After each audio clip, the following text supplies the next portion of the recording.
أعوذ بالله من الشيطان الرجيم. بسم الله الرحمن الرحيم. يوم يحمى عليها في نار جهنم فتكوى عليها في نار جهنم فتكوى بها جباههم وجنوبهم وظهورهم هذا ما كنزتم لأنفسكم فذوقوا ما كنتم تكنزون.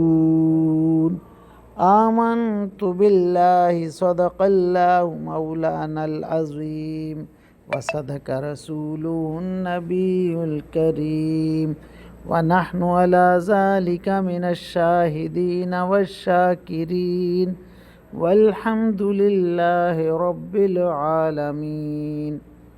ابھی آپ کے سامنے سورہ التوبہ کی آیت نمبر 35 کی تلاوت کی گئی۔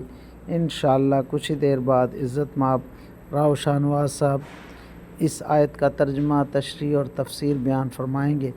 اللہ تعالیٰ سے دعا ہے کہ ہمارا پڑھنا آپ لوگوں کا سننا اللہ تعالیٰ قبول و منظور فرمائے اور اس پر عمل کی توفیق عطا فرمائے، آمین یا رب العالمین۔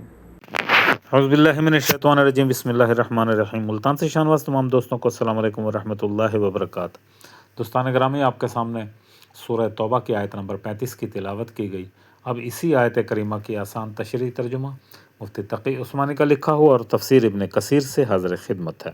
اللہ تعالیٰ قرآن پاک میں ارشاد فرما رہا ہے، جس دن اس دولت کو جہنم کی آگ میں تپایا جائے گا، پھر اس سے ان لوگوں کی پیشانیاں اور ان کی کروٹیں اور ان کی پیٹھیں داغی جائیں گی، اور کہا جائے گا کہ یہ ہے وہ خزانہ جو تم نے اپنے لیے جمع کیا تھا، اب چکھو اس خزانے کا مزہ جو تم جوڑ جوڑ کر رکھا کرتے تھے۔ اللہ اکبر۔ اب اس آیت کریمہ کی آسان تشریح۔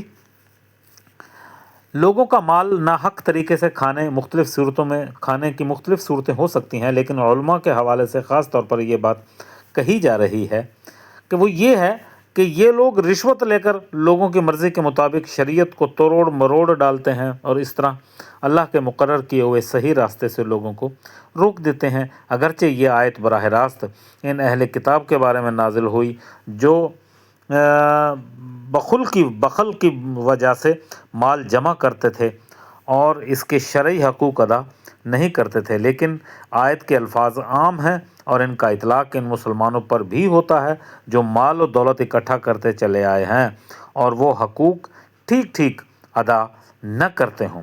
اللہ تعالیٰ نے ان کے مال پر عائد کیے ہوئے ہیں، جن میں سب سے اہم زکوٰۃ ہے۔ اللہ اکبر۔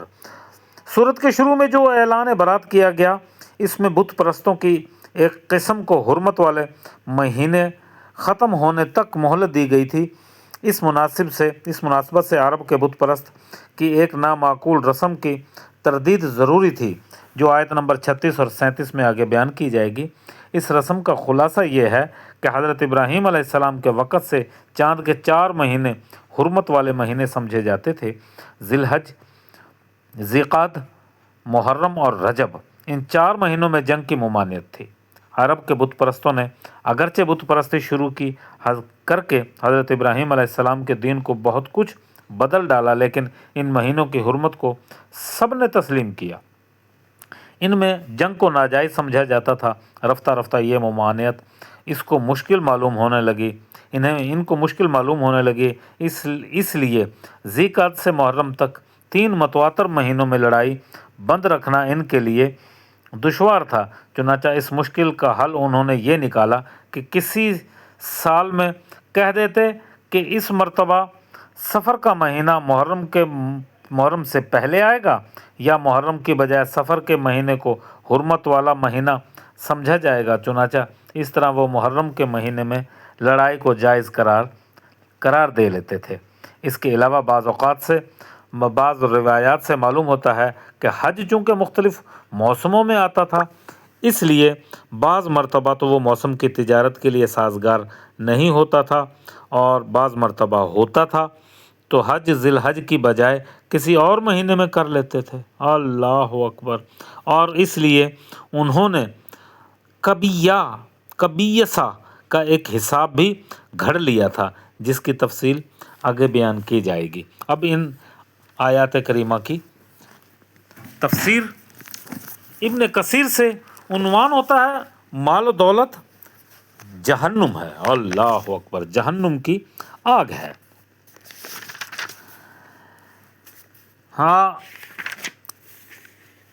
کنز اصطلاح ایک استعمال کی جاتی ہے، اس کے معنی ہے مال یعنی خزانہ۔ اس مال کو کہتے ہیں جس کی زکوٰۃ ادا نہ کی جاتی ہو۔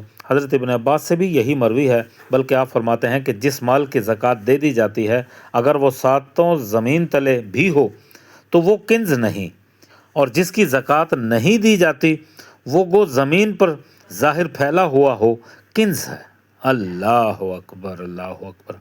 حضرت ابن عباس رضی اللہ تعالیٰ عنہ، حضرت جابر، حضرت ابو ہریرہ سے بھی یہی ہے، اور حضرت عمر بن خطاب بھی یہی فرماتے ہیں۔ اللہ اکبر! فرماتے ہیں بے زکوٰۃ کے مال سے اس مالدار کو داغا جائے گا۔ اللہ اکبر! وآخر دعوانا ان الحمد للہ رب العالمین، وآخر دعوانا ان الحمد للہ رب العالمین، آمین یا رب العالمین۔